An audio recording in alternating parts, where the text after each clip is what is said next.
Harrison Ajegba Okene, a Nigerian ship's cook, survived 60 hours in the sunken Jaskin 4 tugboat, which capsized at sea on 26 May 2013 while stabilizing an oil tanker in the Atlantic Ocean on a chevron platform at the Gulf of Guinea about 32 kilometers from the Nigerian coast.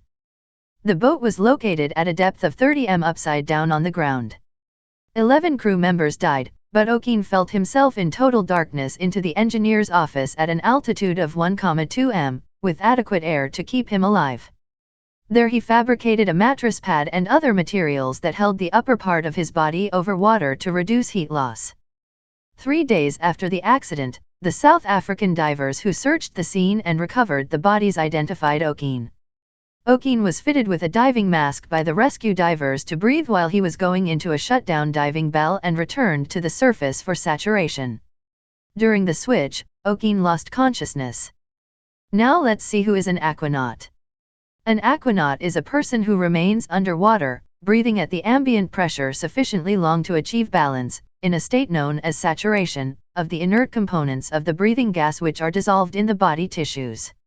Usually, this is done for a period of 24 continuous hours without returning to the surface in an underwater habitat on the seafloor. The concept is mostly limited to scientists and academics, but during the Sea Lab program, there were a variety of military aquanauts. Company divers are referred to as saturation divers in common circumstances. A submariner differs from an aquanaut, as a submarine is confined to a moving underwater vessel like a boat that keeps the water down. In contrast to the similar construction astronaut, aquanaut comes from the Latin term aqua plus the Greek nauts. The first human aquanaut was Robert Stenud, who spent 24 hours on board a tiny one-man cylinder at 200 feet in September 1962 off Villefranche-sur-Mer on the French Riviera. Military aquanauts include Robert Sheets, author Robin Cook, and astronauts Scott Carpenter and Alan Shepard. Civilian aquanaut Barry L. Cannon died of carbon dioxide poisoning during the U.S. Navy's Sea Lab 3 project.